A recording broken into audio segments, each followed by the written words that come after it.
একাদশ খণ্ড, তৃতীয় পরিচ্ছেদ। শুধু পাণ্ডিত্য মিথ্যা, সাধনা ও বিবেক বৈরাগ্য।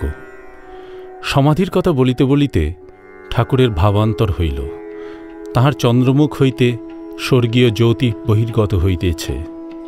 আর বাচ্যজ্ঞান নাই, মুখে একটি কথা নাই, নেত্র স্থির। নিশ্চয়ই জগতের নাথকে দর্শন করিতেছেন। অনেকক্ষণ পরে প্রকৃতিস্থ হইয়া বালকের ন্যায় বলিতেছেন, আমি জল খাব। সমাধির পর যখন জল খাইতে চাহিতেন, তখন ভক্তরা জানিতে পারিতেন যে এবার ইনি ক্রমশ বাহ্যজ্ঞান লাভ করিবেন।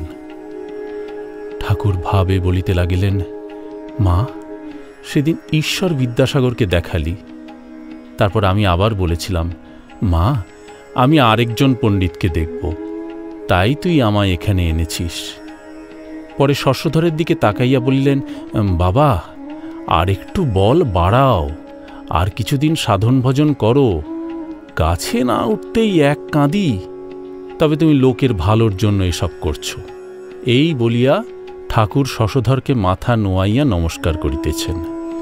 আরও বলিতেছেন, যখন প্রথমে তোমার কথা শুনলুম, জিজ্ঞাসা করলুম যে এই পণ্ডিত কি শুধু পণ্ডিত, না বিবেক বৈরাগ্য আছে? যে পণ্ডিতের বিবেক নাই, সে পণ্ডিতই নয়। যদি আদেশ হয়ে থাকে, তাহলে লোকশিক্ষায় দোষ নাই। আদেশ পেয়ে যদি কেউ লোকশিক্ষা দেয়, তাকে কেউ হারাতে পারে না। বাগবাদিনীর কাছ থেকে যদি একটি কিরণ আসে, তাহলে এমন শক্তি হয় যে বড় বড় পণ্ডিতগুলা কেঁচোর মতো হয়ে যায়। প্রদীপ জ্বাললে বাদুলে পোকাগুলো ঝাঁকে ঝাঁকে আপনি আসে, ডাকতে হয় না। তেমনি যে আদেশ পেয়েছে, তার লোক ডাকতে হয় না।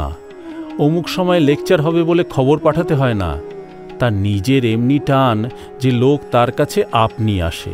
তখন রাজা বাবু সকলে দলে দলে আসে আর বলতে থাকে, আপনি কি লবেন?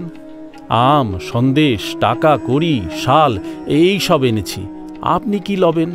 আমি সে সকল লোককে বলি, দূর কর, আমার ওসব ভালো লাগে না, আমি কিছু চাই না। চুম্বুক পাথর কি লোহাকে বলে, তুমি আমার কাছে এসো? এসো বলতে হয় না, লোহা আপনি চুম্বুক পাথরের টানে ছুটে আসে। এরূপ লোক পণ্ডিত নয় বটে, তা বলে মনে করো না যে তার জ্ঞানের কিছু কমতি আছে। বই পড়ে কি জ্ঞান হয়? যে আদেশ পেয়েছে, তার জ্ঞানের শেষ নাই। সে জ্ঞান ঈশ্বরের কাছ থেকে আসে, ফুরায় না। ও দেশে ধান মাপবার সময় একজন মাপে, আরেকজন রাশ ঠেলে দেয়। তেমনি যে আদেশ পায়, সে যত লোক শিক্ষা দিতে থাকে, মা তাহার পেছন থেকে জ্ঞানের রাশ ঠেলে ঠেলে দেন। জ্ঞান আর ফুরায় না। মার যদি একবার কটাক্ষ হয়, তাহলে কি আর জ্ঞানের অভাব থাকে? তাই জিজ্ঞাসা করছি, কোনো আদেশ পেয়েছ কি না? হাজরা বললেন, হ্যাঁ, অবশ্য আদেশ পেয়েছেন। কেমন মহাশয়? পণ্ডিত বললেন, না, আদেশ তা এমন কিছু পাই নাই। গৃহস্বামী বলিলেন, আদেশ পান নাই বটে, কর্তব্যবোধে লেকচার দিচ্ছেন। শ্রীরামকৃষ্ণ বললেন, যে আদেশ পায় নাই, তার লেকচার কি হবে? একজন ব্রাহ্ম লেকচার দিতে দিতে বলেছিল, ভাই রে, আমি কত মদ খেতুম, হ্যান করতাম ত্যান করতাম। এই কথা শুনে লোকগুলি বলা বলি করতে লাগলো, শালা বলে কি রে, মদ খেত? এই কথা বলাতে উল্টো উৎপত্তি হলো। তাই ভালো লোক না হলে লেকচারে কোনো উপকার হয় না। বরিশালে বাড়ি একজন সদরওয়ালা বলেছিল, মহাশয়, আপনি প্রচার করতে আরম্ভ করুন, তাহলে আমিও কোমর বাঁধি। আমি বললাম, ওগো, একটা গল্প শোনো। ও দেশে হালদার পুকুর বলে একটা পুকুর আছে। যত লোক তার পাড়ে বাহ্যে করত। সকালবেলা যারা পুকুরে আসত, গালাগালে তাদের ভূত ছাড়িয়ে দিত।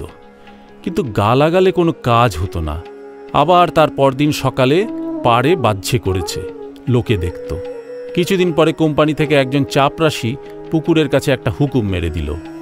কি আশ্চর্য, একেবারে বাহ্যে করা বন্ধ হয়ে গেল। তাই বলছি, হেঁজিপেজি লোক লেকচার দিলে কিছু কাজ হয় না। চাপরাশ থাকলে তবে লোকে মানবে। ঈশ্বরের আদেশ না থাকলে লোকশিক্ষা হয় না। যে লোকশিক্ষা দিবে, তার খুব শক্তি চাই। কলকাতায় অনেক হনুমানপুরী আছে, তাদের সঙ্গে তোমার লড়তে হবে। এরা তো যারা চারিদিকে সভায় বসে আছে পাঠা। চৈতন্যদেব অবতার, তিনি যা করে গেলেন তারই কি রয়েছে বল দেখি।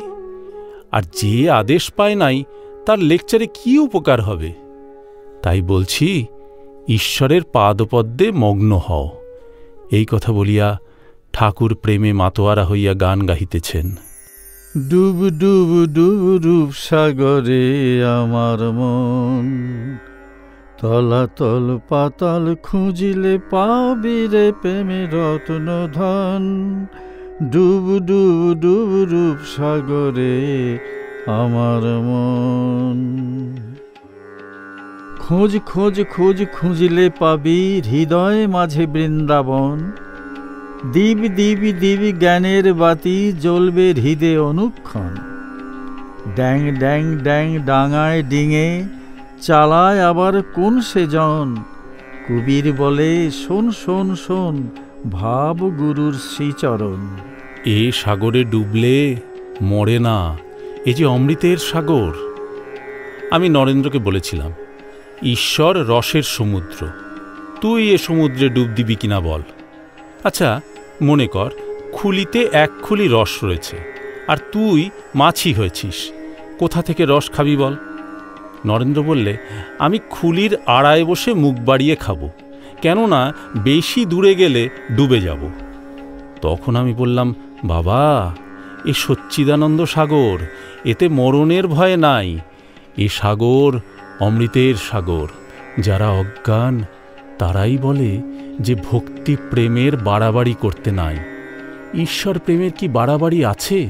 তাই তোমায় বলি, সচ্চিদানন্দ সাগরে মগ্ন হও। ঈশ্বর লাভ হলে ভাবনা কি? তখন আদেশও হবে, লোকশিক্ষাও হবে।